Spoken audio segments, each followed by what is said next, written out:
Good day to everyone. The social issue that I'm going to share with you is all about the extreme effects of poverty in the Philippines. Filipinos are having a hard time surviving in such difficult conditions, and more are falling into extreme poverty. In fact, according to Asian Development Bank, the major causes of poverty include low economic growth, a weak agricultural sector, increased population rates, and a high volume of inequality. Because of these factors, there are a lot of effects of poverty in the Philippines that make it difficult for people to live in such circumstances. I have actually four factors affecting extreme poverty in the Philippines. First, we have inability to afford housing.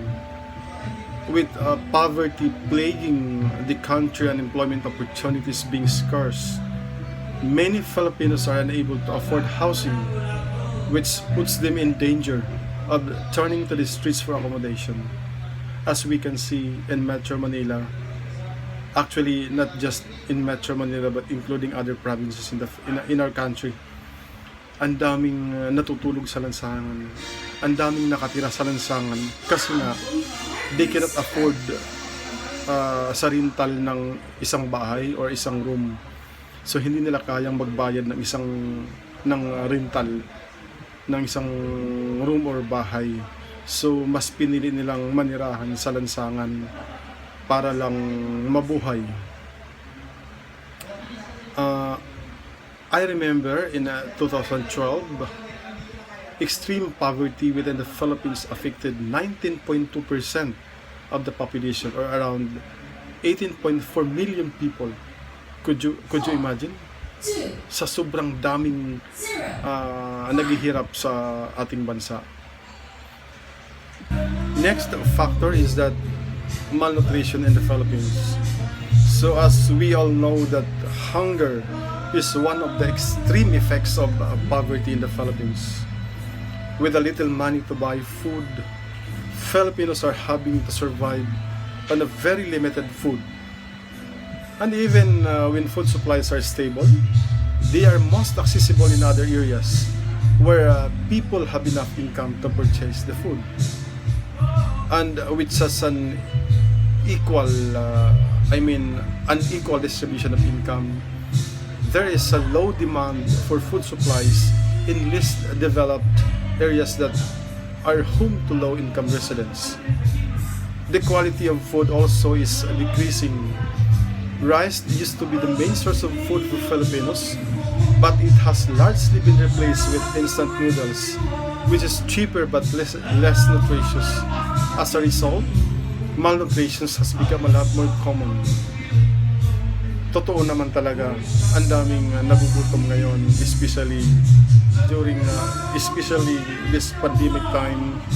Ang daming nagugutom, pero pilit pa rin nilang magtrabaho para lang makabili ng pagkain, para lang makasurvive. And isa talaga yan sa mga naging dahilan na yung malnutrition ay naging rampant in our country. Next factor is child labor. With poverty taking a toll on Filipinos, parents often can't make enough money to support their families. Children then have to be taken out of school to work in harsh conditions. Makikita niyo naman, as we have noticed that even in mining industry, may mga kabataan edad 5 to 17 years old na nagtatrabaho, and then we have classified them as child laborers. Itong mga batang to, ito yung mas pinili nilang magtrabaho kaysa pumasok sa school, kasi nga walang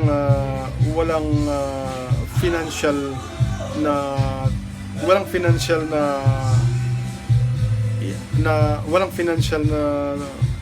tulong from their parents para lang to finance their tuition fees, to finance their personal needs like yung mga notebook, ballpen at iba pang gamit sa school. So mas pinili nilang magtrabaho kaysa pumasok sa eskwelahan. Then without proper employment people turn to stealing, especially since family sizes are rather large and there are a lot of people to provide for, lalo na yung mga maraming pinapakain sa isang pamilya. Minsan sa isang pamilya may mga isang dosinang anak, 11, 10, 9 more or less. Yun talaga yung nagiging dahilan para obligahin nila yung mga anak na magtrabaho na lang para makatulong at para makapagbigay ng financial support, pambili ng pagkain at ibang kailangan. The last factor that I have is that crime and thievery.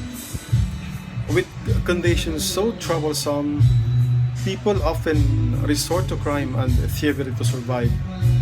In fact, research found out that one of the overwhelming reasons to steal is due to difficulties caused by poverty. Ang daming nangyayari yan ngayon, ang daming nagugutom.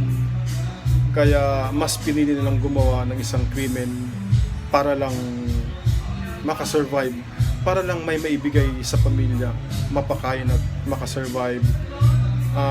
Hindi nila inaalintana yung kinahihinat na nila na maaari silang makulong, maaari nilang harapin kung ano man yung punishment na karapat-dapat na ipataw sa kanila sakaling gumawa sila ng isang krimen. And actually nangyari yan before. If you can remember yung Yolanda, Typhoon Yolanda, nangyari yan sa Tacloban City. Yung naging epekto ng bagyo na ang daming nasirang tirahan, ang daming nawala ng trabaho, daming nawala ng pagkain. So ang nangyari noon, naisip nilang wasakin yung isang grocery store. If I'm not mistaken, that's Robinson's Supermarket, Sagaysano, or I can't remember the exact building in Tacloban City. So ang nangyari, nagnakaw sila ng pagkain sa loob ng grocery store.